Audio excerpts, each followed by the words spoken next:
ඔන්න අලුත් 10 අලුත් 11 දරුවෝ. දැන් අපි වැඩ කරන්න පටන් ගමු පුතේ. මේ දවස්වල බයේ ඉන්න අයියලා අක්කලා වගේ නෙමෙයි. ඔයාලා බය නැතුව විභාගෙට මුහුණ දෙන්න පුළුවන්. බලන්න මේ ගාන.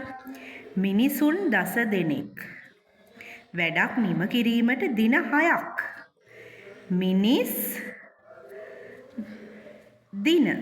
අපි ලියා ගන්න ගමන් හදමු 10 දෙනෙක් දින 6ක්. 10 ගුණ කරනවා 6ෙන්. 60යි. මිනිස් දින 60යි. දින 6ක් ගතවන බව ඇස්තමේන්තු කර ඇත. එමෙන් දෙගුණයක වැඩක්. මේ වැඩේ වගේ දෙගුණයක්. ඒ කියන්නේ 60 වගේ දෙගුණයක්. ඒ කියන්නේ පුතේ 120ක්. මිනිස් දින 120ක වැඩක් මිනිස්සු 8 දෙනෙක් කරනවා. එහෙනම් ගතවන දින ගණන.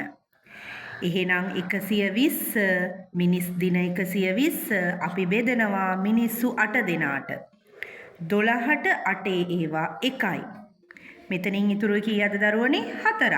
40ට 8 ඒවා 5යි. එතකොට මෙතන ආවා 15ක්. මිනිස් දින මිනිස්සු ගානින් බෙදුවාම අපිට එන්නේ දින 15යි.